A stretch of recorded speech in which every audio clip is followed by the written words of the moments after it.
Мектепте мугалимдер кийимге карап мамиле жасашат. Кымбат кийим, кымбат буюм кийгендерге башкача мамиле жасашат. Ушул туурабы дейт. Туура эмес.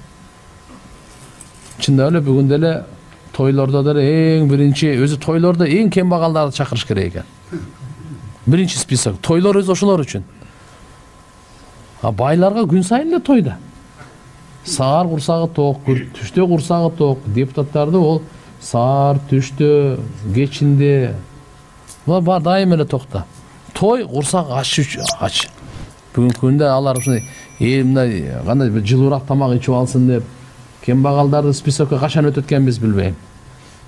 Тойлордо ушу биринчи кембагалдардын списогу түзүлсө, эң акырында байлардын списогу түзүлсө, ошондо биз оңолобуз.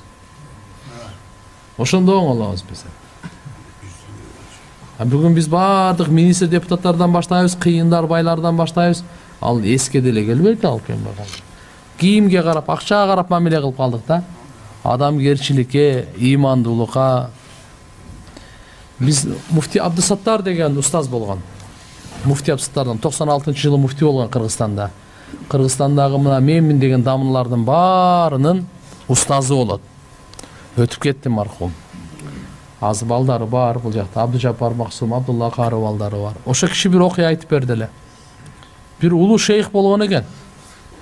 Тойго барса, аны эч ким сураган киши жок дейт. Кир деген киши жок дейт. Анан токтоп тур деп үйүнө барып тур дагы жасанып келип тур. Мен деген чапан чепкендерин, селделерди тартып туруп келип тур да. Баардыгы эки колу көкүрөктө, о, хазрат келди, шейх келди деп киргизиптир. Кийим укмуш да. Төргө кел, тамак жегеле дегенде кийимди айтып, кийимди мындай кылган экен. Же дейт экен да. Кийимдичи. Мен өзүм келгенде булар караган жок да. Булар кийимге карап туруп ушундай кылды деп туруп кийимди же дейт экен да. Бул бир жанымда чоң насаат ошо киши айтты эле карап туруп. Кийимге карап мамиле кылгандарга кийимге жедириш керек тамакты. Кийимге карап пут кийимине эмнени кийген деп анат.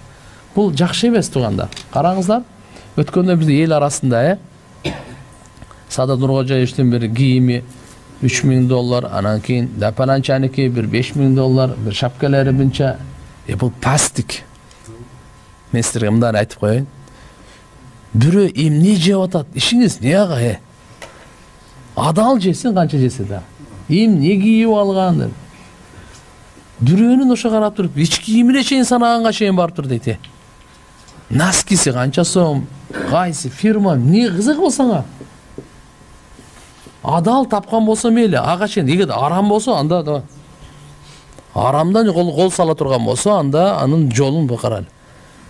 Бирок эмне айдап алды, эмне ал менен Алланын алдында барк баасы жок, билип коюңуз. Сиз $100,000 пальто кийип алсаңыз дагы, белиңизге 3 килограмм алтын байлап алсаңыз деле, Алланын алдында баалуу болбойсуз.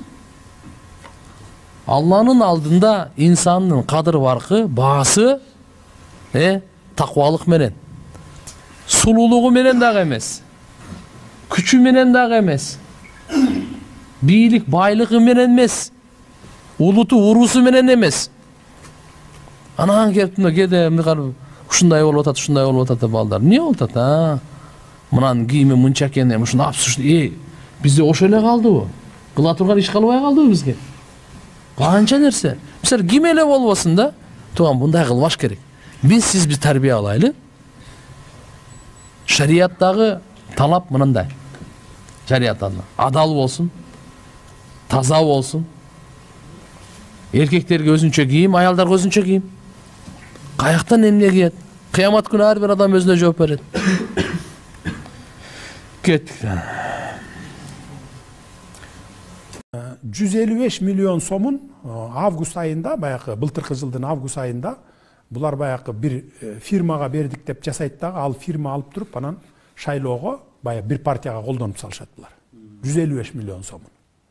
Бул ажыга барчу, ажыгылык сапарга барчу адамдардын акчасы да аны бербеш керек эле. Орток акчада. Анан ал аз бүгүнкү күндө дагы толук кайтарылбай турат да.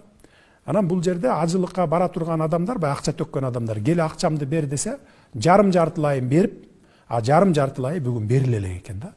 мына ошонун кесепетинен баягы тияка бияка чачыратып кеткен акчаларды кайра кайтара албай бүгүн ошондон мына жаңжал чыгып атат да бири бири менен.